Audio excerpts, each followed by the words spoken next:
Alegria encontrá-los, agora não mais virtualmente, né? Depois de tanto tempo. E certamente uma alegria vossa também de se encontrarem entre si.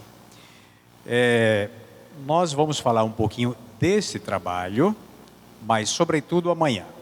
Hoje nós vamos contextualizar a formação para o matrimônio. É importante a gente perceber, dentro de um contexto mais amplo, como nós devemos preparar aqueles que vão assumir uma vocação.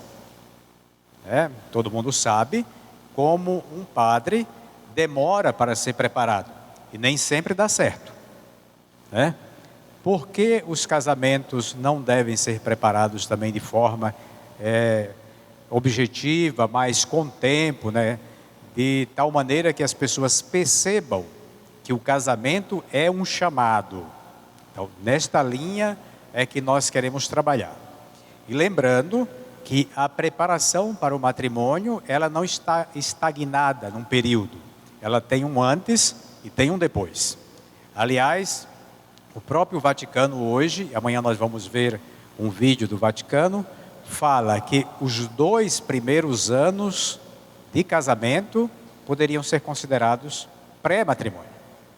Para vocês terem ideia, como o contexto é sério e exige que a gente aprofunde também toda a realidade deste sacramento, que é o sacramento que a maioria assume, ou antigamente assumia, Hoje nós temos um grupo grande de pessoas que não querem também assumir o casamento, o sacramento. Querem viver juntos e tudo mais, mas não tem como objetivo assumir o sacramento. Por quê? Porque não conhecem a beleza do sacramento, do matrimônio, porque também não conhecem a beleza dos outros sacramentos. O matrimônio está inserido no corpo sacramental e é preciso que a gente então comece a esclarecer algumas coisas. O fato da gente ter menos casamentos hoje pode ser um fator que desencadeia positivamente um trabalho nosso em prol do matrimônio em vista do futuro da igreja. Não é um trabalho imediatista, é um trabalho para o futuro. Daí que a gente precisa assumir alguns conceitos da iniciação à vida cristã. Quando a gente fala de iniciação à vida cristã, a gente pensa logo naquela catequese para a primeira Eucaristia, para o crisma e pronto, parece que para. Não, a iniciação à vida cristã é um processo que começa no útero da mãe e termina no útero da terra. Ele não tem fim a não ser na eternidade. Então a gente vai hoje fazer uma preliminar do contexto geral e amanhã nós vamos entrar no método. Amanhã eu posso, se tiver mais gente, retomar numa meia hora algumas coisas. Vocês conhecem essa cidade, então tá bom. Muito bem. Quando a gente fala de pré-matrimônio, e o nosso material que está sendo reformulado, ou atualizado, melhor dizendo, do pré-matrimônio, ele parte de um conceito vocacional. Uma criança poderia ouvir falar do matrimônio, sobretudo com a vida dos pais, mas precisa também ouvir falar das outras vocações. Então, falar de pré-matrimônio, sem lembrar que nós estamos falando de vocação, e a vocação do matrimônio é uma das, Então, neste conceito é que nós precisamos já ir pensando de como a gente vai desencadear métodos novos de preparação para a vocação, isto é, para o chamado. O que significa? A pessoa deve descobrir aquilo que Deus colocou no seu coração. Então, o pré-matrimônio, obviamente a gente usa a palavra matrimônio, porque a maioria vai contrair esse sacramento. Esta primeira encíclica voltada especificamente para a família, que é a Familiaris Consócio, do Papa João Paulo II, já trata desta dimensão da formação catequética para o matrimônio. A catequese, minha gente, não é um momento só específico, ela é um processo, um caminho. Então João Paulo II já falava disso neste documento, mas como uma dimensão do matrimônio, né, olhando como uma verdadeira vocação missionária, né, como um dom que a pessoa recebe, que depois vai ser desenvolvido. E aí nós temos que pensar também nesse processo de pré nas outras vocações, na vocação sacerdotal, na vocação religiosa, na vocação celibatária, sem nenhuma dessas vocações, porque nós temos um problema sério também quando a gente fala em termos de vocação, os leigos, por exemplo, que não se casam, né? Ou que não estão dentro de uma comunidade de vida, mas que às vezes querem viver como igreja, sem contrair o matrimônio, sem a vida religiosa e sem o sacerdócio. Preconceituosamente, no passado, se alguém fizesse isso, a gente já classificava já com nomes, né? Mas é possível que também na vida laical existam pessoas que não queiram assumir nenhuma dessas três vocações, mas que querem assumir a vida cristã. Então, começar a falar da vida cristã em um outro conceito, né? E depois, compreender o matrimônio no processo de formação, né, como algo gradual na preparação, mas também como algo gradual no pós-matrimônio.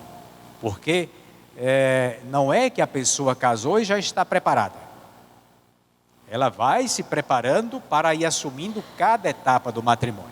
Os primeiros anos, como é que isso se dá? Depois, o período da chegada dos filhos, o período da maturidade, o período da velhice. Tudo isso são processos. Então, são processos graduais. No entanto, claro que aqui a gente não vai poder aprofundar todos eles. A gente vai se deparar, sobretudo, aí até os 2 primeiros anos do matrimônio, né? E o Papa Francisco, na Amoris Laetitia, que todo mundo já leu aqui, não é verdade? Todo mundo já teve contato, já leu em casa, já rezou o 4º capítulo, né? Já rezou em família o 4º capítulo. É imprescindível para quem quer trabalhar com famílias e quem quer realmente ser família, ler Amoris Laetitia e, sobretudo, o 4º capítulo, entrar no coração. Eu fiz assim, mas é aqui, viu?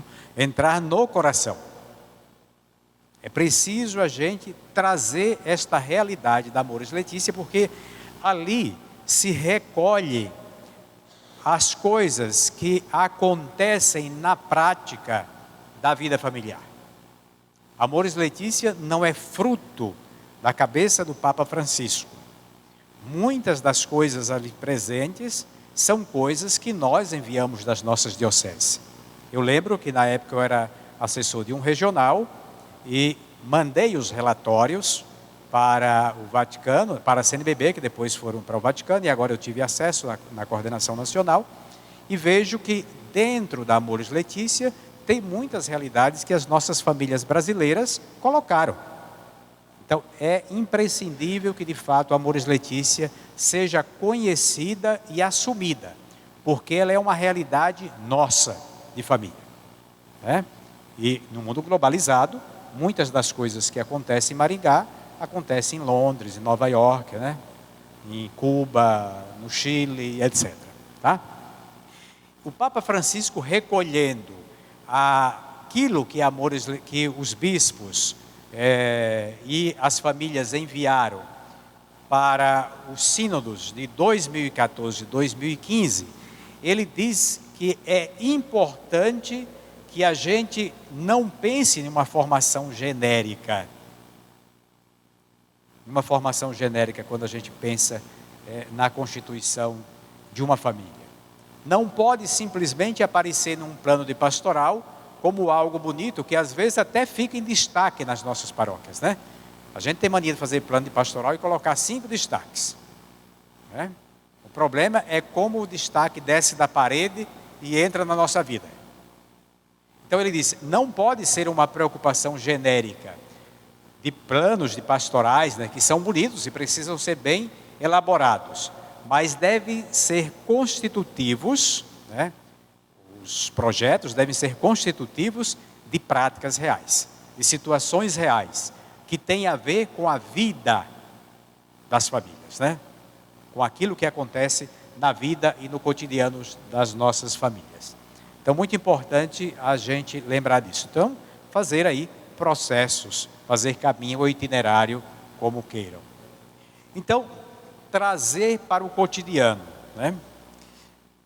Quando nós falamos de preparação para o matrimônio, em boa parte das nossas paróquias, quando as pessoas procuram, elas chegam procurando cursos rápidos, né? Nós queremos cursos rápidos, porque às vezes nós não falamos de coisas cotidianas. Parece que a gente está falando de coisas dissociadas da vida daquele jovem que procura o matrimônio. Lembrar de coisas cotidianas significa lembrar da vida das pessoas, tá? Trazer a vida das pessoas para estes ambientes formativos. Caso contrário, isto fica dissociado, né?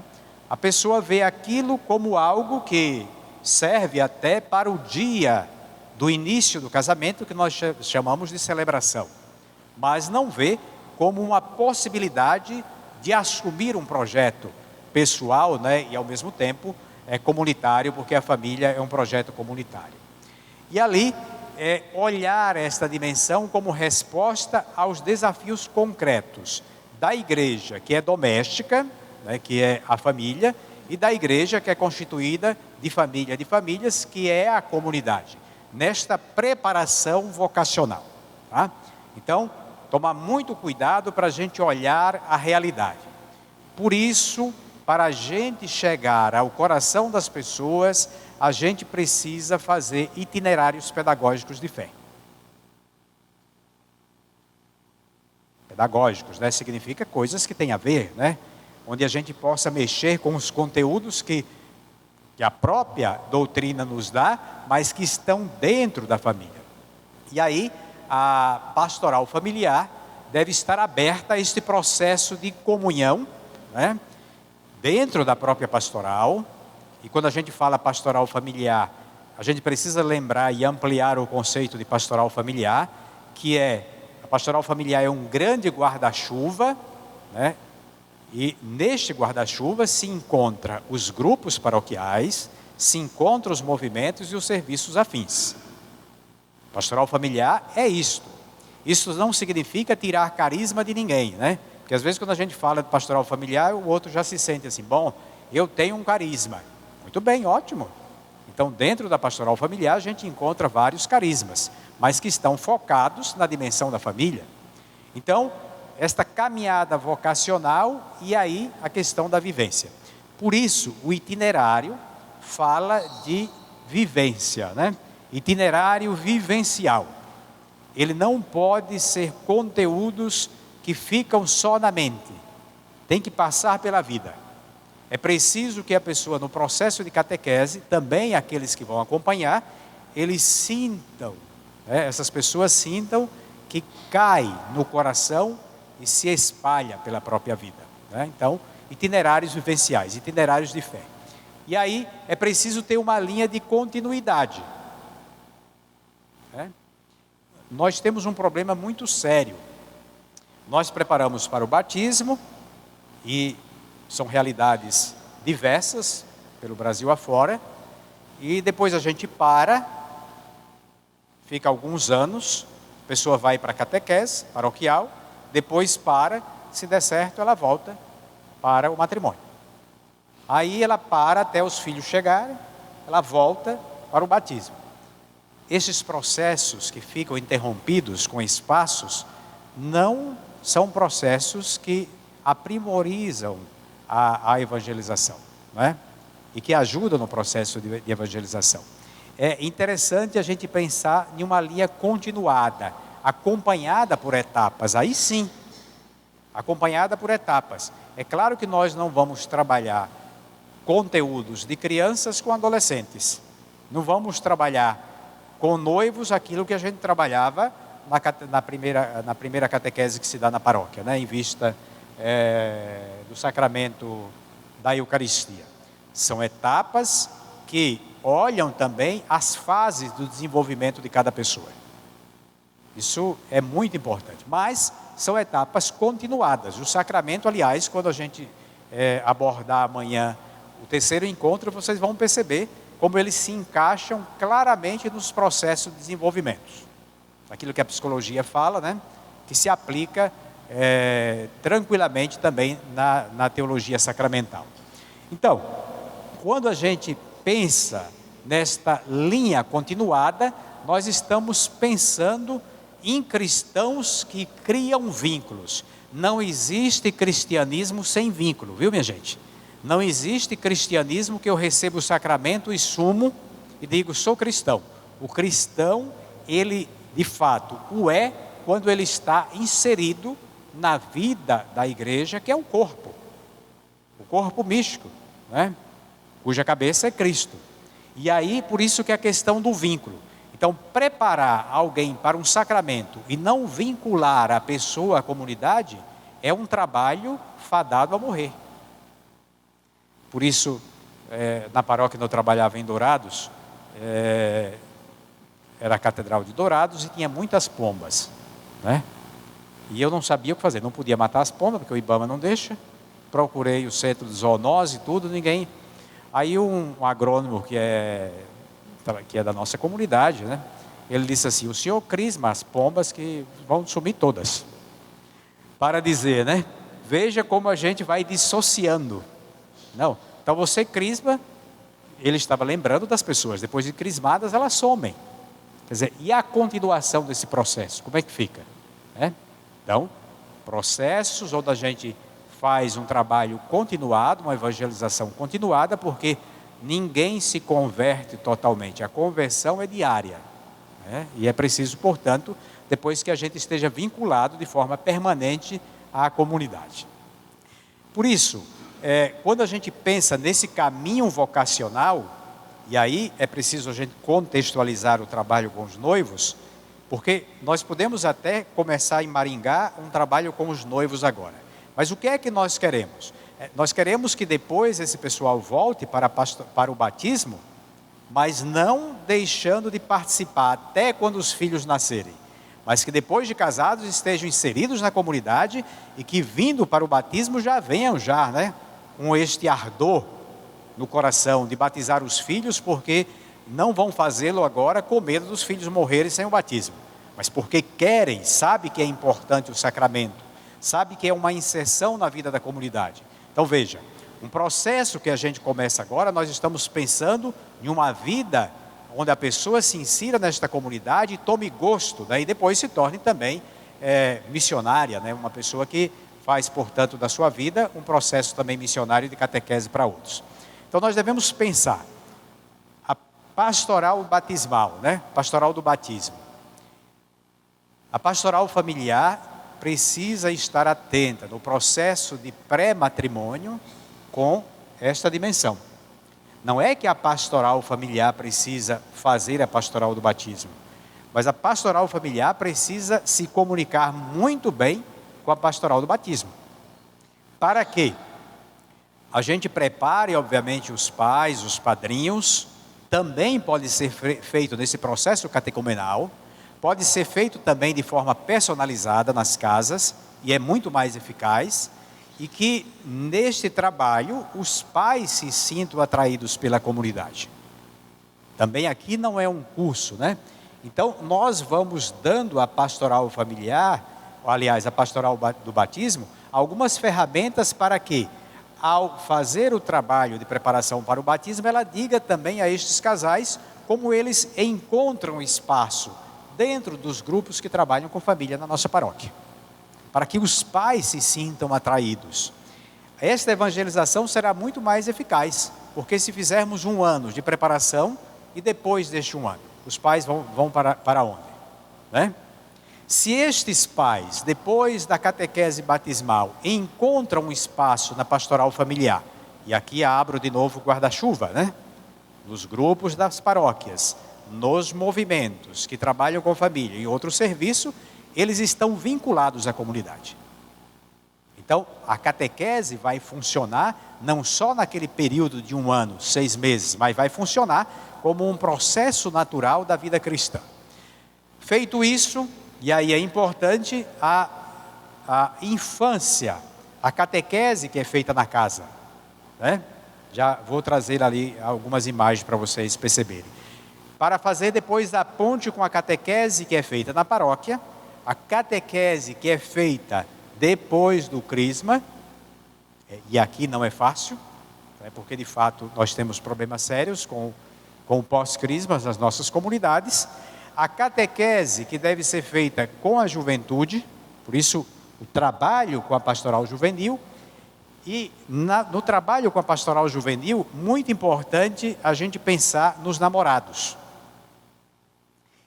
Esta ponte entre pastoral juvenil e pastoral familiar com os namorados é algo muito importante. São jovens, portanto pastoral juvenil, que poderiam já, porque aí eles já estão em um processo de discernimento maior, que poderiam já ser acompanhados por famílias, né? Pequenos grupos de namorados que deveriam ser acompanhados por família, para depois, obviamente, chegando no processo daquilo que nós vamos adentrar amanhã, já terem feito aí uma caminhada. Como meta, obviamente, se a vocação é o matrimônio, a celebração do matrimônio que não se dá somente em um dia, mas se dá por toda a vida. Vamos ver se a gente vai detalhando cada coisa. Este autor, chamado Antônio Spadaro, é hoje um dos homens mais influentes com o Papa Francisco, né? Porque ele fala de pensar o cristianismo no tempo da rede, tá? Isto é, nós estamos em um tempo que é diferente de um tempo de quando eu era jovenzinho. Já mudou bastante. Esse tempo é profundamente marcado por redes sociais. E estas redes sociais criaram uma antropologia, um jeito de ser e uma maneira de ver o próprio ser humano. O documento de Aparecida fala, já retomando o documento de Santo Domingo, ele fala de uma multidão de batizados, mas é uma multidão que não é evangelizada. Fala de uma mudança de época, tempo das redes, para citar, né? Depois, nesta mudança de época, ele salienta que é importante, se o tempo está mudado, que a gente olhe este tempo, para que a gente lance os conteúdos da fé em uma linguagem acessível a estas mentalidades. Se a mentalidade mudou, é preciso que eu conheça a mentalidade para chegar em uma linguagem que eu possa acessar esta mentalidade. Porque senão, as pessoas não compreendem. Às vezes nós estamos falando para certas pessoas como se estivéssemos falando para estrangeiros. E a gente acha que está comunicando. A comunicação é um processo de mão dupla, né, padre? O padre que é da comunicação ali sabe. É um processo de mão dupla, onde eu vou interagindo, né, e me deixando também ser interpelado pelo outro. Por isso o Antônio Spadaro fala deste tempo, que é um tempo híbrido. Nós não somos mais só seres humanos. Nós somos seres humanos marcados pelas máquinas.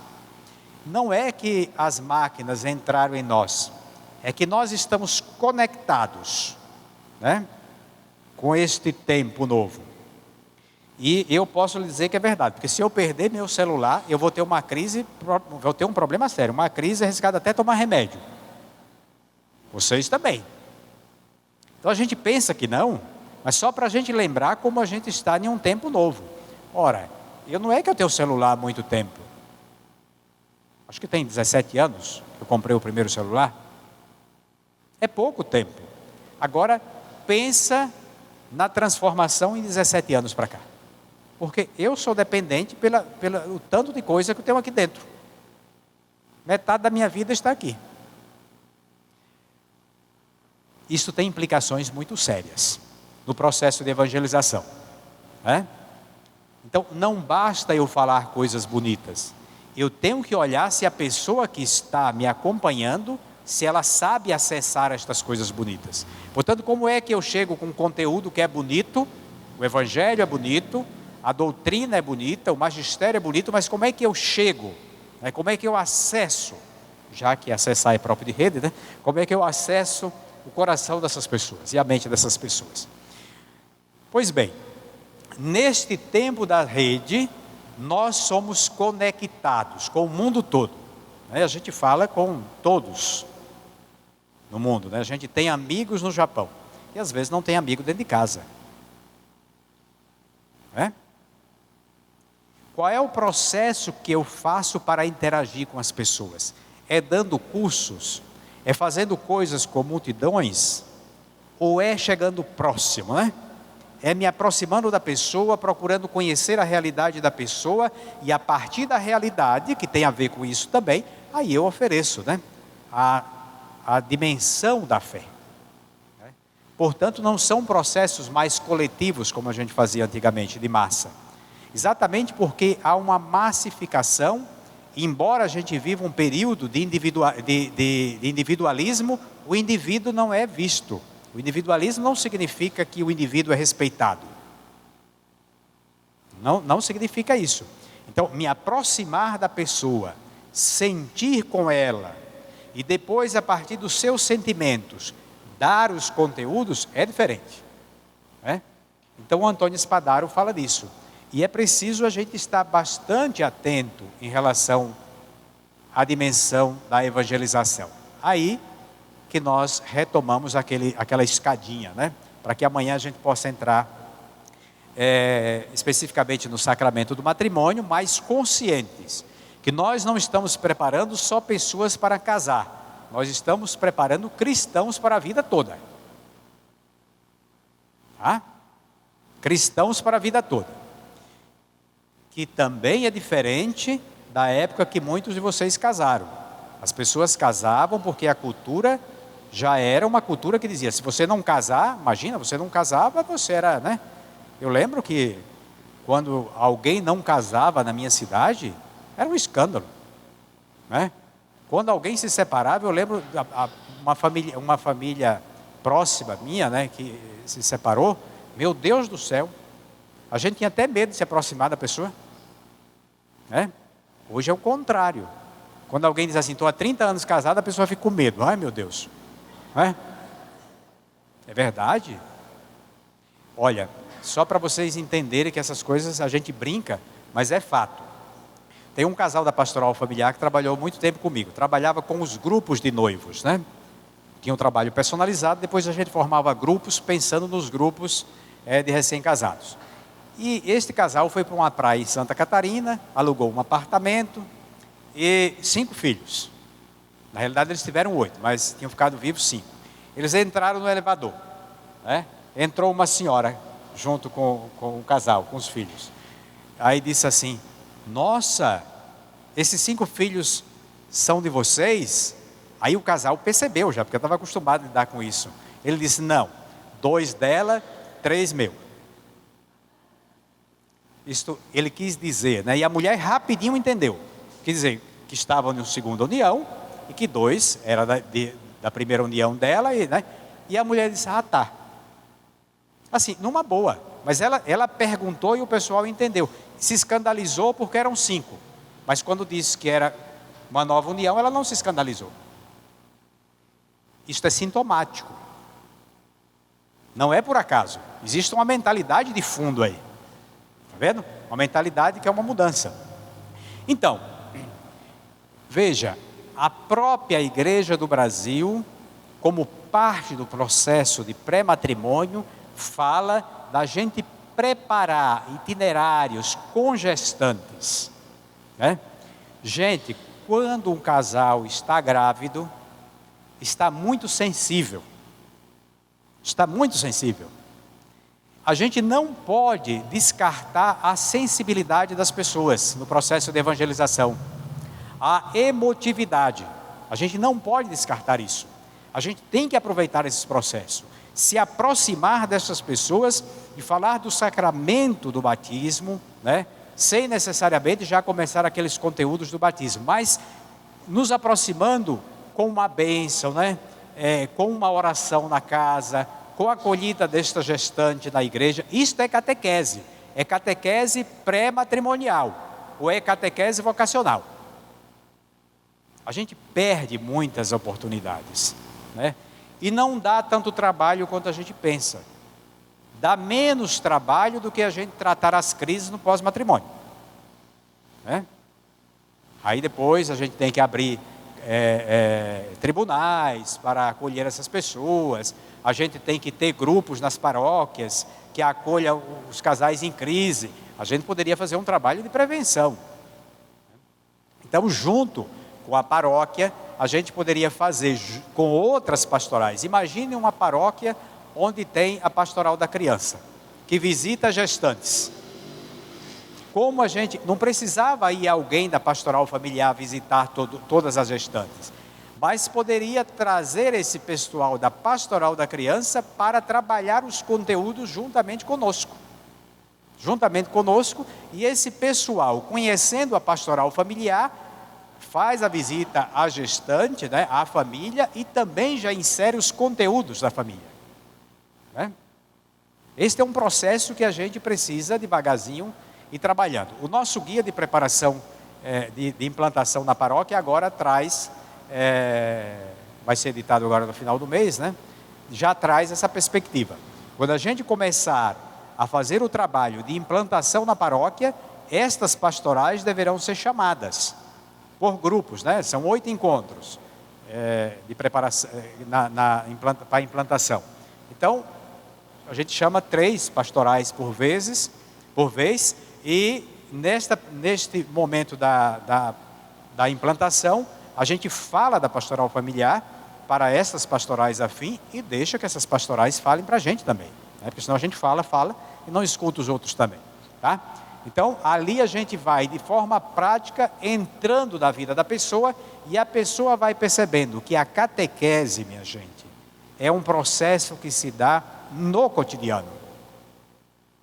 Não é um processo que a gente faz de forma tão elaborada, com os conteúdos teológicos, né? Sobretudo, a catequese se dá no cotidiano.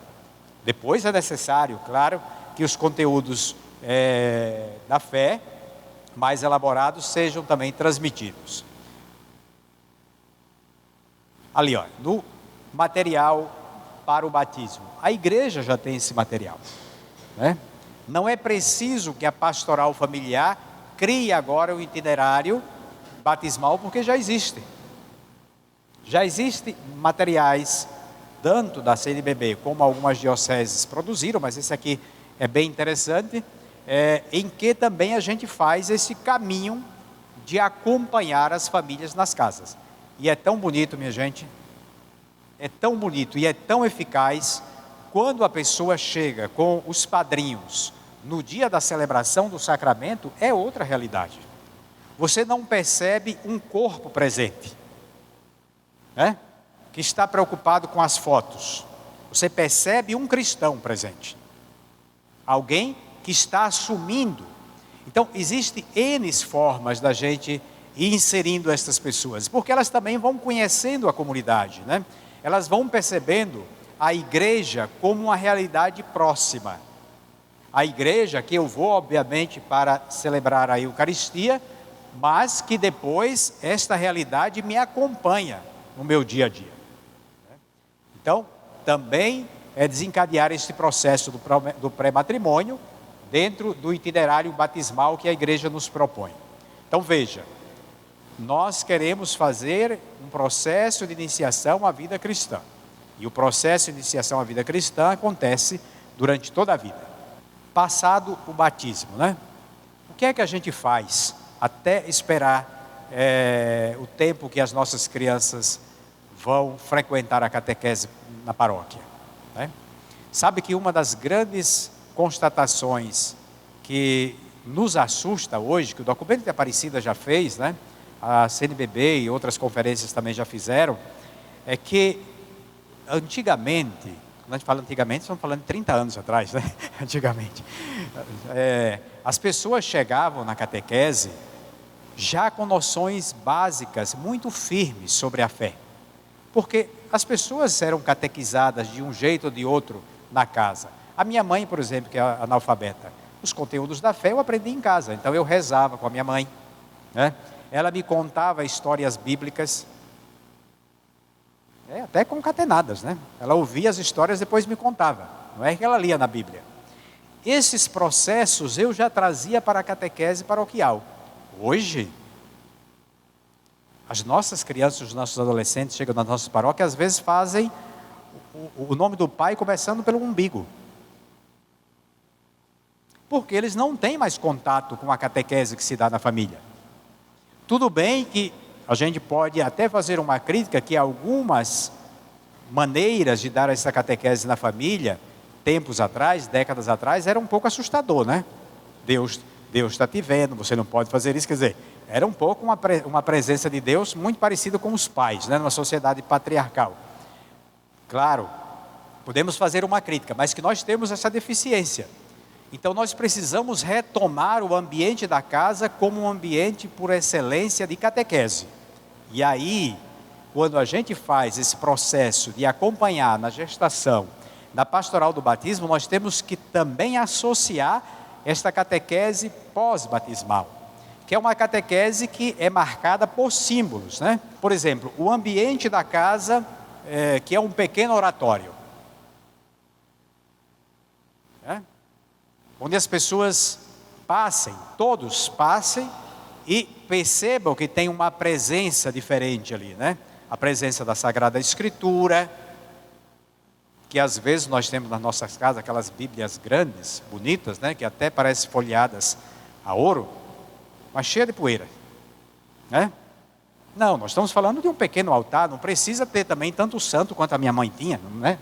Não estamos falando assim de 300 santos, aqueles oratórios, mas uma presença, Sagrada Escritura, uma vela, um santo de devoção da família, onde a pessoa tem um referencial, mas que não fique só nisso, que a família faça pelo menos uma oração diária, juntos, seja na hora da refeição, ou seja de manhã, ou utilizando, já que nós estamos, como diz o Antônio Espadaro, ligados na rede, utilizando as redes, com os filhos, né?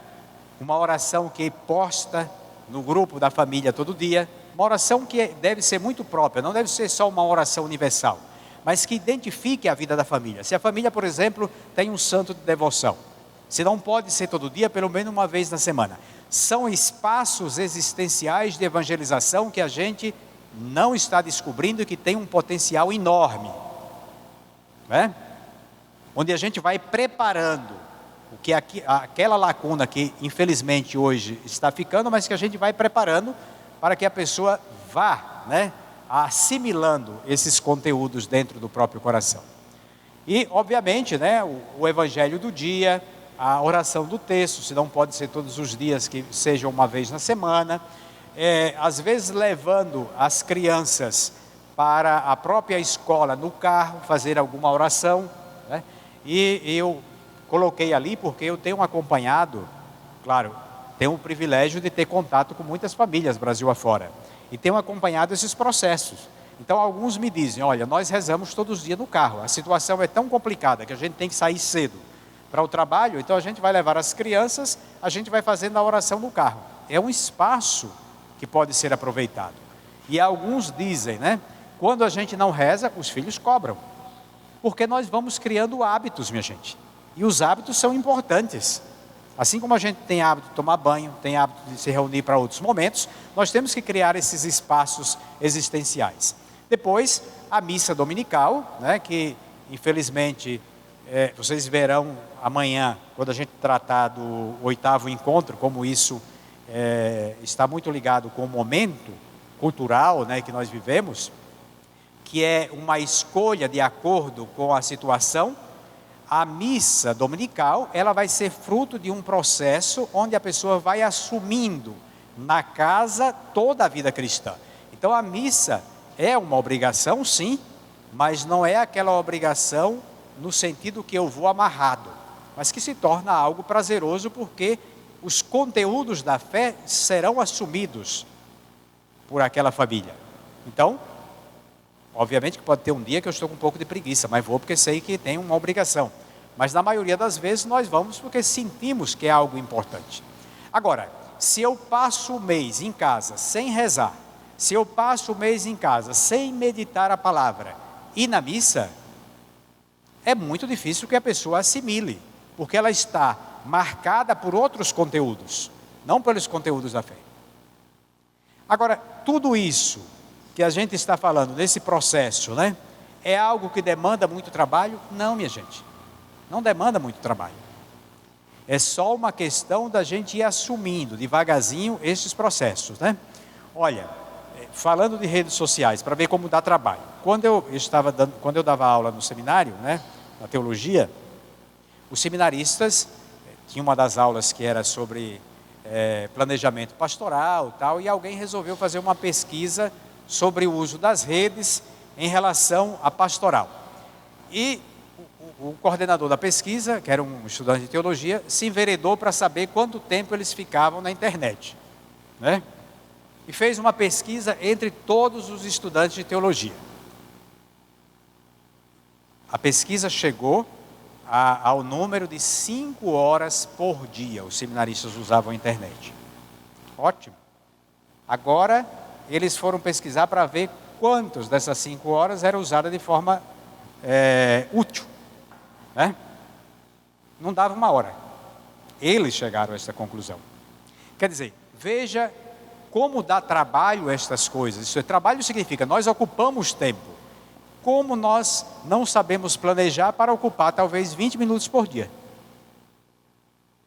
Não é criar uma série de coisas, mas é criar uma dinâmica, né? Um cotidiano que a gente faça coisas simples, mas que se torne algo que vira costume, né? Que vira processo.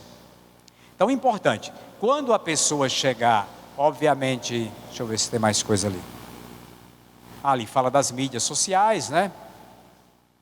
Quando a pessoa chegar aí na catequese da paróquia, então ela chega com uma base. Os coitados dos nossos catequistas têm que se virar nos 30, né? Para trabalhar conteúdos que não deveriam ser mais para aquela pessoa que está acompanhando, fazendo discernimento, né? E aqui é interessante, catequese é discernimento. A pessoa deveria chegar ali já para ser introduzida em um outro processo de discernimento, né, com alguma base. Não é possível trabalhar todos os conteúdos de forma eficaz se a pessoa não chegar com alguma base. Por isso que muitas vezes nós ficamos decepcionadíssimos com a catequese. Que a gente diz assim, a pessoa não assimila, a pessoa não acompanha. Obviamente, falta um preparo. Falta um preparo. Então veja como a pastoral familiar tem um trabalho bonito e transversal. Não sei se vocês já ouviram falar que o trabalho da pastoral familiar é transversal. Isto é, atravessa. Está vendo? Atravessa toda uma realidade muito mais profunda, né? Ok. Então, quando a gente pensa aí na catequese da paróquia, nós deveríamos estar ligados também, como pastoral familiar, à catequese de algumas formas, acompanhando, né, as famílias dos catequizandos. Algumas experiências pelo Brasil afora. Por exemplo, na paróquia, como parte do trabalho de evangelização da pastoral familiar, né, e vocês verão no novo guia de implantação que isso traz uma luz ali, deveria ter um grupo, né, de coordenação, onde a pastoral familiar está representada com outras pastorais. Quando se relaciona a catequese, digamos que tem uma turma, é assim que usa, né, a palavra turma, de catequese, lá, de preparação para a Eucaristia. E ali tem algumas crianças que estão mais afastadas porque a família também está afastada. E tem aquelas que têm mais proximidade com a igreja, os pais fizeram aquele processo que nós falamos, vêm à comunidade nos diversos momentos, tanto da Eucaristia como em outros momentos. Então, estes que estão mais ligados não seriam objeto primeiro do nosso trabalho, mas sobretudo aquelas famílias que estão afastadas. Então, por exemplo, um grupo da pastoral familiar poderia assumir aquela turma. Para quê, no primeiro momento? Para fazer uma visita, por exemplo, aos pais dessas crianças. Então, um casal vai aos pais daquela criança que tem mais dificuldade, que está mais afastada, que não vem na comunidade. Agora vai para quê? Para fazer uma cobrança e levar um interrogatório? Não. Vai para ser uma presença. Para ser uma presença da igreja, não vai para fazer cobrança, vai para estar junto, né? Dizer que está contente que a criança está na paróquia, né? Pode ir com a catequista, mas de tal forma que esta presença da igreja representada no casal desperte o acolhimento que aquela família que não está inserida, às vezes não percebeu quando ela vai numa missa com um monte de gente, né? Porque a pessoa vai em nome da igreja, e ela não é só uma presença social. Se ela vai em nome da igreja, ela é uma presença também, ela tem um mandato espiritual para ir ali também, e esta presença desperta o coração das pessoas. Então nós temos relatos muito bonitos de pessoas que hoje são catequistas depois da visita.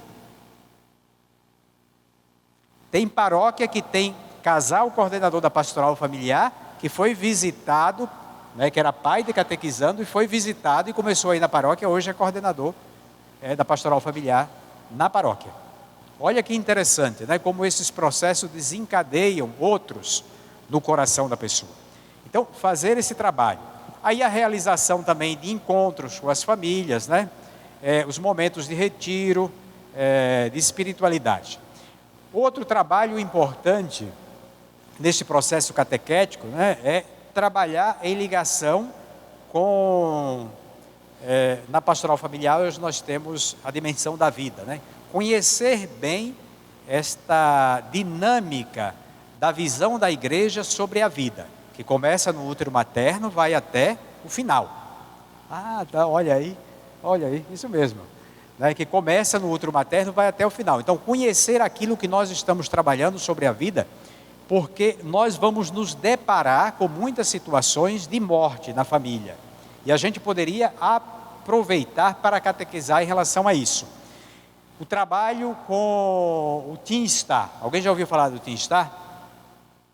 É um trabalho feito com adolescentes, né? E tem no Brasil um grupo que hoje desenvolve esse trabalho. Você pode trabalhar dentro da catequese, você pode trabalhar na escola, e o Teen Star, ele olha o período mental e hormonal da criança e do adolescente, e a partir disso é que ele dá os conteúdos da fé, e às vezes falando pouquíssimo de Deus, mas dando os conteúdos da fé a partir daquilo que a pessoa está vivendo no seu período, né? E ali também, olha, em conjunto com a infância missionária, né? E também com outras realidades paroquiais, cada paróquia tem aí sua realidade. O diretório da catequese, né, novo, que o Vaticano lançou e aqui no Brasil foi trabalhado pela Comissão Bíblica Catequética, ele traz todo esse período de formação como nós trabalhamos aqui, né? Começando na mais tenra idade até o final da vida. A adolescência. O pós-crisma, que nós falamos ali de maneira rápida. Nós, se Deus quiser, até o meio do ano, nós teremos um itinerário para pós-crisma, preparado pela Comissão da Juventude. Então nós estamos pensando com os jovens, preparado pela Comissão da Família, como o jovem vê a família, como a família vê o jovem. Quando eu falo família, a família também tem jovens, né? Mas sobretudo como os pais veem o jovem. Porque esta diferença de mentalidade, que hoje é marcada de maneira muito mais profunda, ela precisa ser entendida no processo de evangelização com o jovem, né? Não basta dizer que Deus é bom, é preciso mostrar que Deus é bom, né? Para os jovens, isto precisa ser mais palpável. Então, a Comissão da Família, a Comissão da Juventude e a Comissão da Catequese preparou uma série de encontros, preparamos, né, uma série de encontros para que a gente tenha um acompanhamento pós-crisma de uma maneira diferente. Não seria mais também na igreja, seria nas casas.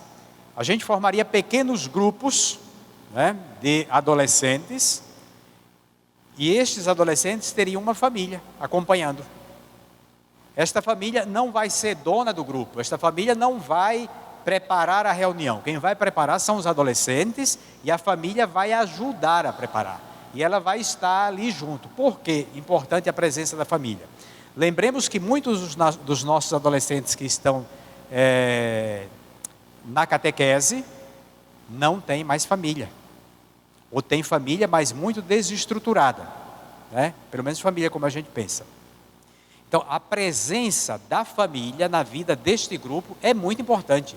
É um referencial, inclusive para depois aquele adolescente que vai casar, queira constituir família, segundo o projeto de Deus. Olha, na catequese já tem algumas famílias que dão catequese, não só mais a esposa que vai ser catequista, ou o esposo vai ser catequista, mas a esposa e o esposo, em alguns casos, os filhos vão junto. Então, quem são os catequistas naquele grupo da paróquia? A família. Tem sido interessantíssimo as respostas que nós temos recebido, né? E isso são coisas muito práticas, porque os adolescentes e as crianças se identificam muito. Porque quando é só a mulher, às vezes falta a figura masculina, né? Porque a pessoa não tem em casa. É bom lembrar que 50% hoje dos casamentos chegam à separação. E talvez a gente se assuste agora com o IBGE. Portanto, a presença do pai e da mãe às vezes não existe dentro da casa. A presença do homem e da mulher como catequista é importante como um referencial para o catequizando. Quando tem os filhos, mais importante ainda. Porque ela não só percebe, né, que existem famílias que às vezes não funcionam na sua casa, mas que ali existe, como esta família pode ser um referencial para aquilo que ela quer constituir no futuro. Então veja que a gente pode desencadear processos quando a gente for trabalhar com os adolescentes no pós-crisma, dando continuidade, né, a um processo formativo da fé, com essa presença próxima de uma família, mas que não é uma presença que assume o protagonismo. O protagonismo é do jovem. Tá? Então, o nosso itinerário, que está sendo revisado agora, deve sair até o meio do ano, se Deus quiser, e seria muito interessante que as nossas paróquias tivessem estes grupos. A gente pode renovar muito as nossas paróquias. Ah, dá trabalho, mas depois se tem um resultado também. Né? Tudo que dá trabalho, depois se tem resultado. Quem é aqui que ganha dinheiro sem trabalhar? Né? Quem é que põe as coisas em casa sem trabalhar? Assim também na dimensão da fé, na dimensão da evangelização. Tá? Então, trabalhando esses processos. Ali com a juventude também, né? esse caminhar junto com aquilo que a própria comissão da juventude tem. Né? E aí, depois, o trabalho com os namorados, que é outro itinerário que nós estamos fazendo. Nós já temos experiência Brasil afora também. Até 10 casais de namorados que se reúnem em um grupo paroquial e tem uma família que acompanha. Eles têm o conteúdo, eles trabalham o conteúdo, mas como eles estão namorando, eles estão fazendo um processo de discernimento para o casamento. Aí já tem um processo mais próximo, né? A pessoa já tem mais definido o que quer assumir. Tá? Até a adolescência ali, a primeira adolescência, é muito oportuno que a gente fale de todas as vocações. Mas quando chega ao namoro, a pessoa já tem mais clareza que quer assumir o matrimônio. E se ela pode falar em um grupo pequeno sobre a sua vida de relações, né? E aí acompanhado por um casal que já tem experiência sobre o matrimônio, isto abre um leque muito importante para a vida daquele jovem, daquela jovem que estão namorando, né? Leva também a discussões sobre vários processos que hoje são tidos como normais, que a gente sabe que na igreja não é que a gente não acha normal porque a gente é retrógrado, é antigo. É porque a gente sabe que depois isso vai levar a problemas sérios na vida pessoal e na vida matrimonial. Então a gente pode discutir esses processos já em grupos de namoro, né, como parte formativa para o casamento. E aí é que a gente vai chegar então à dimensão do noivado, que é essa dimensão aqui que nós temos, né? Então, quando a gente pensa em preparação para o matrimônio, a gente deve olhar toda esta realidade antes do próprio noivado. Então, a questão dos namorados, nessa dimensão da espiritualidade, a questão do noivado, vocês vejam, para chegar daqui a alguns anos, nós estamos pensando no futuro. É claro que vocês vão começar um trabalho novo com o noivado, mas vocês devem pensar nesses noivos que vão casar e que vão fazer aquele processo que nós começamos lá na gestação. É preciso pensar na família do futuro, não é preciso pensar só nesta agora, tá? É claro que o casal que vai acompanhar, o casal formador, o catequista, como queiram chamar em cada diocese, o casal formador, ele vai fazer um processo também onde ele vai sentir algo novo. Ele vai sentir que ele é igreja doméstica. Aquilo que o noivo e a noiva vão experimentar com os conteúdos da fé, o casal que acompanha também vai fazer essa experiência. E é exatamente a partir da convicção que passa pela experiência que ele fez, que ele vai poder dar a catequese. Não é uma questão só de aprender os conteúdos, né, que estão no livro ou que estão no catecismo, mas é saber que este conteúdo tem a ver com a minha vida. E esta foi uma das surpresas que nós tivemos, né, porque eu acompanhei durante 6 anos sozinho, porque era assim, eu não tinha paróquia, e as pessoas chegavam, depois daquele primeiro casal que foi fofoqueiro, começou a fofocar para os outros, né? E outros foram chegando, eu acompanhava, mas sem nenhum compromisso. O noivo e a noiva faziam o curso lá na paróquia, mas queriam ser acompanhados. Como eu não tinha paróquia, né? Então eu tinha uma experiência que eu fazia, porque eu sentia alegria e renovou o meu sacerdócio. Aquilo que no começo eu fazia como uma obrigação, depois eu comecei a fazer como um prazer, né? Está no livro, isso mesmo. Eu já vou só adiantar algumas coisas do livro. Depois, uma coisa bonita, que quando o bispo pediu para que a gente assumisse como algo da diocese, que eu percebi, que eu imaginei que não seria assim, foi como os casais que começaram a fazer a formação se sentiram. Os casais começaram a dizer, estamos renovando o nosso matrimônio. Estamos percebendo coisas que a gente não percebia. Por quê? Porque eles tinham contato com a palavra de Deus que fala sobre o matrimônio. Porque o casal rezava em casa os conteúdos do matrimônio. Veja, aí a gente volta àquela questão da oração, daquela catequese feita em casa, da oração, do contato com a Bíblia, né? Do Evangelho, do dia. O casal começava a preparar o conteúdo, porque a gente queria o seguinte, que para preparar o conteúdo não bastava eu falar, era preciso que ele fizesse a mesma dinâmica que ele vai propor para o noivo, que aí ele vai falar com convicção. E aí o casal voltava, mas padre, olha, eu lembro da primeira turma, o casal que vem aqui amanhã é da primeira turma. Então o casal chegava, nós rezamos tal texto, abriu um leque no nosso matrimônio. E eu começava a ficar surpreso, porque eu não imaginava que ia acontecer isso, né? Então, para mim, foi sempre surpreendente os processos que foram desencadeados, que eu não imaginava, eu não planejei, né? E eles chegaram, porque o Espírito Santo sopra onde quer, inclusive sopra na fronteira do Paraguai, onde eu morava, né? O Espírito Santo é o Espírito Santo. Agora a gente precisa estar aberto, né? Então, o Papa Francisco fala no 208, que ele diz o seguinte lá, se vocês quiserem pegar Amoris Laetitia, ele diz, a gente pode, em outras palavras, a gente pode ter curso, a gente pode ter grupos, mas se a gente não tiver um trabalho personalizado, nós não seremos eficazes. Então ele diz, é imprescindível, a palavra que está no 208 é isso, é imprescindível ter um trabalho personalizado para formar para o matrimônio. Isto é imprescindível que um noivo e uma noiva que vem deste mundão, onde se fala de tudo, né, em relação ao casamento, mas não fala dos conteúdos da fé, que ele encontre alguém que lhe fale tete a tete e que lhe escute também. Nós não fazemos imposição de conteúdos, nós fazemos discernimentos. Por isso, nós usamos aqui 4 verbos, que a Amoris Laetitia já tem 3 explícitos e 1 implícito. É a acolhida, como acolhemos esta pessoa, né? Do jeito que ela é, às vezes menos madura, mais madura, humanamente falando, também na dimensão da fé. Acolhemos esta pessoa, nós acompanhamos essa pessoa como um irmão que pega na mão, tá? Não é que sai puxando, que vai, né? Quando você quer bem alguém, você pega na mão e sai de lado com a pessoa.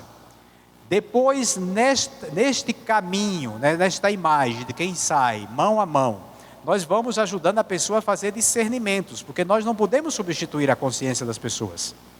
Nós podemos ajudar a formar a consciência, mas essa consciência só será verdadeiramente formada se ela livremente assumir. Aí sim. Não porque eu digo, mesmo porque não adianta você dizer muitas coisas para os jovens hoje, tem que ser assim assado, porque não funciona. Você pode propor e demonstrar, porque aí o convencimento é diferente da imposição, né? E feito esse processo de acolhida, acompanhamento e discernimento, aí vem a inserção. A finalidade desse trabalho é inserir a pessoa na vida da igreja. É que a pessoa se sinta corpo, tá? Que ela não pense, a igreja, que ela diga assim, a igreja faz isso. Não, eu, igreja, faço isso. É preciso fazer esse processo, né? Caso contrário, minha gente, não funciona. Você pode dar os conteúdos mais bonitos, você pode até tocar a emoção da pessoa, né? Eu digo isso porque quantas vezes quando eu era adolescente, eu entrei no seminário com 25 anos, viu, minha gente? Então já entrei velho. Não é que eu estou chamando ninguém de velho aqui, viu? Pelo amor de Deus. Só para lembrar assim que para as vocais. O padre entrou com 17, padre? Aí, ó. Tá vendo? Perto dele eu já entrei, né, maduro. E eu lembro quantos encontros eu fui como adolescente, como jovem, e eu chorava, né? Saía assim cheio do Espírito Santo, durava 3 meses. 3 meses. Por quê? Porque às vezes eu me desgarrava da comunidade. Não basta só eu chorar e ser tocado naquele momento. Eu preciso entender como eu fui tocado. Isso significa processo. Isso significa que eu devo ter alguém que me rodeia nesse caminho, que me ajuda a fazer. E ali, quando o Papa lembra isso, e ele lembra porque ele também ouviu as experiências nos sínodos, né, dos bispos que falaram, das famílias, ele está dizendo exatamente isso. Hoje, em um tempo em que as pessoas estão dentro de um processo de massa, é preciso que ela fale também, que ela diga o que ela sente, inclusive que ela diga o que ela não sente em relação à religião, que ela pode dizer. Quantas vezes eu ouvi a pessoa dizer assim, eu não sinto a religião presente, né? Eu lembro de um pai, de um casal aqui do Paraná, de Curitiba, que a filha morava em Dourados porque estudava, e ali ela começou a namorar e noivou, e eu comecei a acompanhar. Eu acho que era o 3º ou 4º casal, era desses que só eu acompanhava porque não tinha paróquia ainda, e que ficou sabendo e foi me procurar, né, o casal, e tem um encontro com os pais, e os pais daqui do Paraná foram para Dourados, né? E fizemos um encontro, geralmente dura 1 hora e pouca, durou umas 3 e tanta, porque o pai era um grande professor da Universidade Federal aqui de Curitiba, em Direito, que tinha sido formado lá nos anos 60, na época da Revolução, era um revolucionário. Ele conhecia a igreja daquela época, e cheio de preconceitos contra a igreja, né? Então ele chegou com essa mentalidade. Eu escutei, obviamente, não ia brigar com o homem, né? Porque eu falava de acolhimento, não ia brigar com o rapaz. Escutei e depois falei assim com muita simplicidade e achei que não ia funcionar o negócio, que ele vai voltar do mesmo jeito. E no final, assim, depois de uma conversa, e geralmente a gente termina com uma confraternização, no sentido assim que a gente come alguma coisa, porque a mesa é um espaço importante, viu, gente? Nós desprezamos a mesa hoje, por isso que nossas famílias estão estraçalhadas, cada um come em um lugar, num canto da casa, né? Não se junta mais ao redor da mesa. Então a mesa também faz parte do processo de evangelização, mesmo que eu não esteja falando de conteúdos próprios. Então, quando nós terminamos a formação, que eles foram falando e dizendo o que pensava da igreja, né? E eu fui escutando, e fui falando assim, sem rebater nem nada. No final, quando eu fui me despedir, ele disse assim, eu não conhecia esta igreja. Estou conhecendo hoje. Eu digo, procure esta igreja em Curitiba que você vai encontrar, procure em outro lugar que você vai encontrar essa mesma igreja que você está encontrando aqui, né? A esposa, uma professora, uma doutora em História, imagina uma doutora em História numa Universidade Federal, né? Os preconceitos que ela tinha em relação à igreja. Eles todas as vezes que iam adorar visitar a filha, iam na missa onde eu presidia. E depois iam me cumprimentar, né? Com alegria, alguma coisa, e eu nunca fiz cobrança nenhuma, né?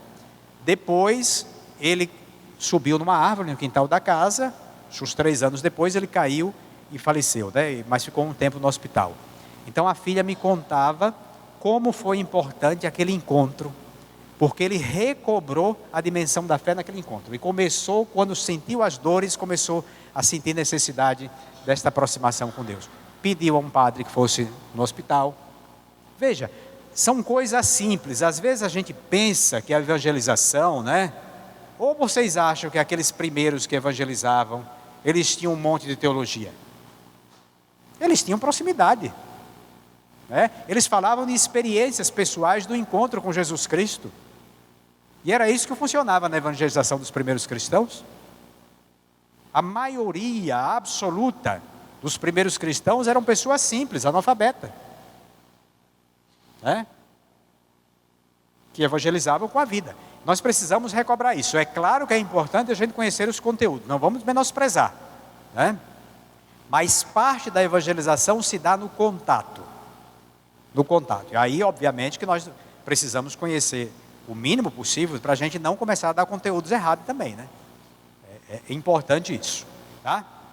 Aqui, sobre essa questão da preparação imediata, esses últimos meses, né, os últimos dias, quando a gente fala preparação remota, nós estamos pensando nesse período vocacional.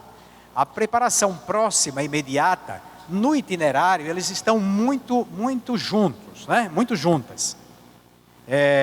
Porque aqui uma coisa pressupõe a outra. É porque o padre está próximo também desse processo. Então, aqui é o caminho do diálogo, né? O caminho do diálogo onde nós vamos interagindo com os casais. Onde nós também vamos descobrindo a nossa vocação de família como igreja doméstica. Outra coisa importante, quando a sua casa se torna um ambiente de catequese, você sente uma alegria imensa, porque você descobre que é a igreja doméstica. É diferente da sua casa, que tem muros, que tem cerca elétrica e 2 pitibus, para ninguém entrar. Quando você abre a sua casa para falar de Deus, você sente que a sua casa é um ambiente de Deus. Isso desencadeia também, no próprio casal, algo diferente. E esta diferença que é desencadeada no coração e na alma do casal, chega ao coração dos noivos. E chega não porque eles ouvem falar, eles sentem, viu gente? As pessoas sentem isso. As pessoas sentem quando eu estou fazendo algo por obrigação e quando eu estou fazendo por convicção. É diferente. Por isso eu me surpreendi quando os casais começavam a procurar a formação. E eu sempre ouvia falar assim, a gente quer curso rápido. E de repente a pessoa chega procurando formação. Eu me surpreendi, eu digo, ou tem alguma coisa errada comigo, ou tem alguma coisa certa com esse processo, né? Olha, durante 6 anos eu nunca chamei ninguém para ser acompanhado. Nunca chamei ninguém. Foram dezenas de casais que chegaram. Eu nunca falava, porque eu tinha até medo. Se eu falar, aparece um monte de gente, é melhor não falar, né? Mas eles falavam. Então, se a pessoa sente que tem algo, se atrai. Jesus Cristo atrai, minha gente. Atrai. A gente não pode menosprezar esse processo de atração. Aliás, o documento de Aparecida, 15 anos, estamos celebrando agora, né? Diz exatamente isso. A evangelização se dá por atração, né? Assim como alguém se atrai por alguém que vai casar. Existe algo, né, que me conecta à religião através das pessoas. Isso é muito importante. Isso é muito bonito, porque a família descobre o seu ser, igreja doméstica. Os próprios filhos começam. Quantas experiências eu ouvi Brasil afora que os pais contam assim, no dia que nós vamos receber alguém em casa, o filho já pergunta, eu vou fazer café hoje para o casal que vem, né? Hoje nossa casa vai virar uma igreja. Os menores que não têm os conceitos elaborados vão dizendo isso. Veja, é uma evangelização natural para os próprios filhos, porque eles veem o processo acontecendo, né? Então, nesse trabalho aqui, próximo e imediato, o casal e o padre, ou o diácono, né, quem está responsável ali na paróquia, tem aí papéis muito importantes, né? Papéis muito importantes, que não se assume o lugar do padre, o casal não assume o lugar do padre, nem o padre assume o lugar do casal, como catequista. Tem papéis definidos e necessários, tá? Nesse processo imediato, que ajuda a firmar, né, o processo de conversão e de convicção. O diretório da pastoral familiar, que também nós vamos trabalhar agora um pouquinho, para ver se até o ano que vem a gente consegue atualizá-lo. O diretório da pastoral familiar tem coisas que foram elaboradas já há muitos anos, há 15 anos atrás, falando deste processo. E parece que a gente não tinha se dado conta ainda. Já estava lá. Estava lá. E a gente foi trabalhando de uma outra maneira, né? E claro, fazendo com gosto, não é que ninguém fez aquilo que é feito, né? Aquilo que foi feito em algumas paróquias continua a ser feito ainda. Não é que as pessoas fizeram com má vontade, né? Mas a gente talvez não tenha descoberto ainda como faz falta a gente ter processos novos também, né? Então, neste trabalho de preparação para a vida conjugal, a gente também precisa descobrir como ele é exigente, né? Como a vida conjugal é exigente para ser também uma resposta às inquietações dos nossos dias para os nossos casais, né? No processo de preparação, nós temos que pensar já nos primeiros anos de casamento. Porque os 2 primeiros anos são, sobretudo na mentalidade de hoje, né, são anos difíceis. E vocês não têm ideia, isso são números que eu tenho coletado já, viu gente? Com aqueles que foram acompanhados em muitos lugares. Namoros longos,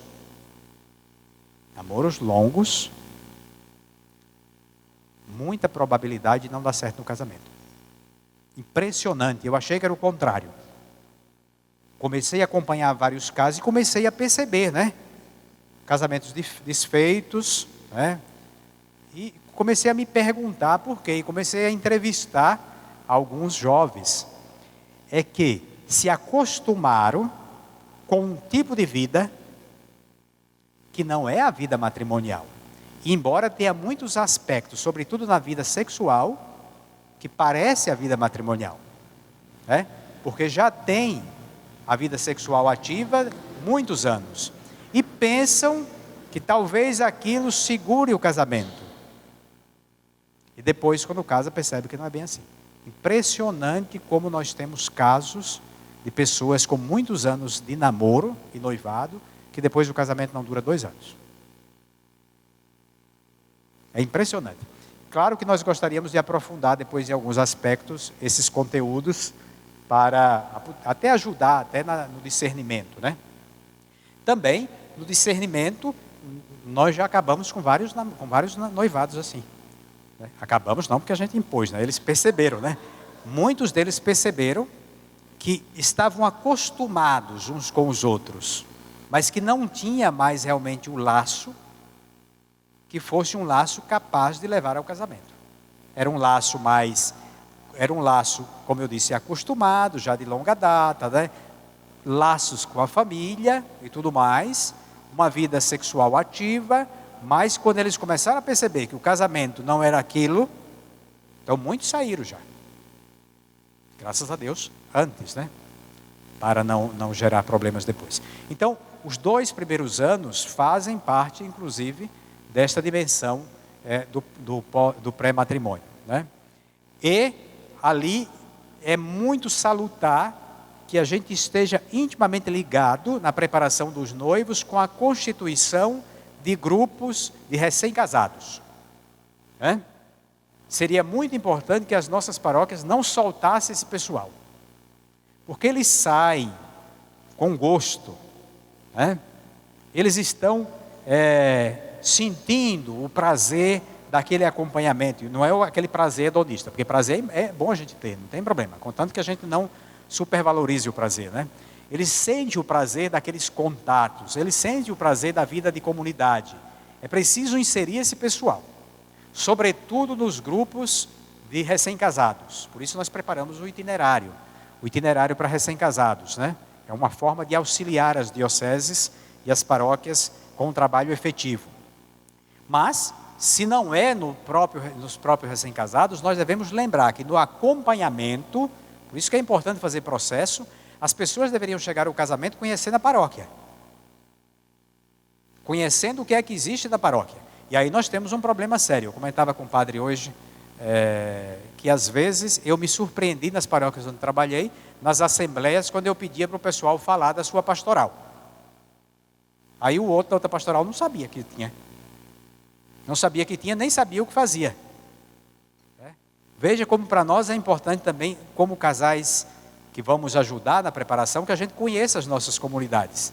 E que os noivos, quando chegar ao matrimônio, já tenham uma vida de participação na Eucaristia, mas também que já tenham uma predisposição para se inserir em algum lugar da paróquia. Porque uma pastoral cria vínculo. Muitos que casam vão para a pastoral do batismo. Muitos. Por quê? Há uma predisposição. Logo, logo eles serão pais. Então eles já sentem uma atração pela paternidade e a maternidade. E nós não podemos perder essa oportunidade. Então, acompanhar nos primeiros anos, inserindo em algum lugar. Isso é muito importante. Caso contrário, a gente vai fazer aquele trabalho de gavetinhas, E aí, o processo de consolidar o matrimônio, E nós não devemos esquecer dos casais que passam dos 2 anos. É preciso dar continuidade. O pré-matrimônio precisa prever isso aqui. Onde é que vocês estão inseridos? Na vida da paróquia, Como é que vocês estão? E outra coisa, nós não podemos pensar nos casais da pastoral familiar só como aqueles que trabalham. Tem que pensar nos casais da pastoral familiar como aqueles que se retroalimentam. Vocês precisam ter espaços de convivência, espaços de partilha, espaço para chorar um nos ombros dos outros, porque senão ninguém aguenta. O trabalho tem que vislumbrar isso aqui. Ele não está desligado à preparação porque você preparou hoje um grupo, Você preparou 2, 3 casais durante o ano, o outro tal, digamos que prepararam 30 na paróquia. Mas daqui a 2 anos eles vão ficar aonde? Então vocês também precisam, prevendo isso, ter esses espaços vossos de convivências, de retroalimentação espiritual. Isso é muito importante no trabalho de acompanhamento. E aí vem outras coisas que eu coloquei ali, porque era uma outra formação que eu tive que caminhar pela questão do desemprego e tudo mais, O importante é que toda pastoral familiar tenha em mente, que nós temos os nossos olhos fixos em Jesus, mas com os pés no chão. Em todas as etapas, sem menosprezar nenhuma das etapas. E aí o documento de Santo Domingo, que depois é retomado no documento de Aparecida, fala de novos métodos. Nós precisamos encontrar, aquilo que eu falei, um jeito de chegar ao coração das pessoas neste tempo. Neste tempo, não é 1980, 1999, 2000, é no ano 2020. Nós precisamos encontrar uma linguagem para esse tempo, para as pessoas desse tempo. E ali nós devemos lembrar desse jeito que a pós-modernidade nos questiona de como chegarmos ao coração das pessoas. O Antônio Spadaro, aquele que lhes falei com aquele livro, ele fala que um cristão que não sabe, não é utilizar somente a rede, é que não conhece a psicologia da rede e não evangeliza. E ele não está falando de você entrar no celular, no computador, está falando de entrar na cabeça das pessoas. Né? Então, novos métodos, um novo jeito, um novo ardor. Né? Como é que eu vou... Veja bem, quando a gente fala de novo ardor, se falasse antigamente, a pessoa pegaria um microfone e começaria a gritar Jesus Cristo no meio da rua. A gente pensa que isso é novo ardor. O novo ardor é exatamente chegar perto da pessoa, em um trabalho mais simples, onde vai cavando o coração da pessoa. O novo ardor passa por isso. Não significa que eu grite no meio da rua e que de fato eu esteja fazendo uma evangelização eficaz. O ardor do Espírito para esse tempo exige um discernimento diferente. Né? Gritar por aí que Jesus é Deus não significa que de fato eu assuma isso. Mas ir ao encontro das pessoas, de um mundo que prima por você ficar em evidência, um novo ardor significa exatamente não se tornar evidente, mas se tornar parceiro. Né? Então, é exatamente adquirir a confiança e transmitir convicção. Isso tudo, minha gente, para a gente ir evitando, né, casos especiais. Né? Você sabe que nós temos 44 casos especiais que a gente constatou agora? 44. Eu só sei elencar 5. São tantos que eu sei de 5 só. Assim que eu me lembre, né? Casos especiais significa aqueles casos exigentes dentro da família. Quando a gente fala de caso especial, a gente já pensa de pessoa separada. Não, minha gente. Tem tantos outros, né? E para evitar muitos casos especiais sempre terão. Para evitar muitos casos especiais, nós precisamos prevenir. Não basta a gente pensar de ter um tribunal bom na diocese para ajudar nos processos de nulidade. É preciso ajudar a não chegar lá. Isto é, que a pessoa permaneça casada. O trabalho do pré e do pós, né? Veja, estão intimamente ligados, né? Se o pré trabalha bem, mas se o pós não dá continuidade, é caso especial na certa. Né? Especial que significa aqueles espaços de periferia, né?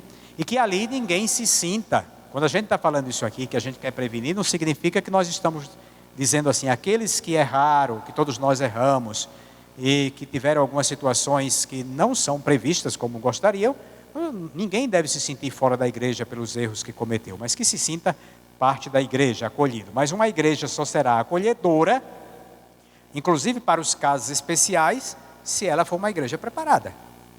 Uma igreja convicta, uma igreja que faz experiência. Veja ali, eu só citei alguns casos especiais, né, que apareceram mais, né? Mas tem tantos outros que a gente precisa estar atento.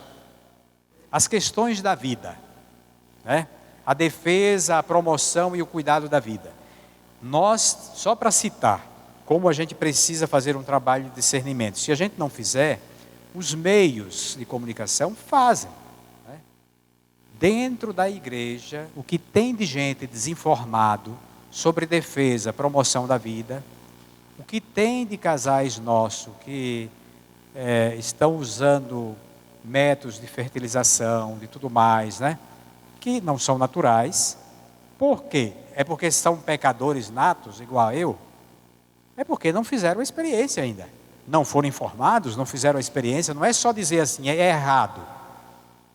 Não está acertando. Mas quem lhes informou? Né? Quem chegou ao coração dessas pessoas para falar da beleza, da dimensão da doutrina? Então, a promoção da vida que hoje a gente fala, né, em termos políticos, disso e daquilo, passa sobretudo também por esse contato pessoal. Como a gente vai trabalhando o processo de evangelização e ali a gente vai falando de maneira simples, né, mas convicta também de como a igreja vê isso aqui, como é belo essa dimensão que a igreja olha, né, e ensina também em relação à defesa e à promoção da vida. E defesa e promoção da vida que não está circunscrita à questão do aborto. Porque nós pensamos que a defesa da vida está a questão do aborto. A gente esquece da criança que não tem pai, que não tem mãe. A gente esquece do adolescente que vai para as drogas, que às vezes está dentro da nossa casa. Né? A gente esquece da família que não tem o que comer. Né? E a gente esquece dos idosos. O Papa até lançou, né, o Dia do Idoso, né, para a gente celebrar, que esse ano vai ser dia 24. A gente esquece desses processos, que a defesa da vida passa pelo cuidado que a gente tem de toda a vida. Tá? Tudo isso está implicado no processo formativo.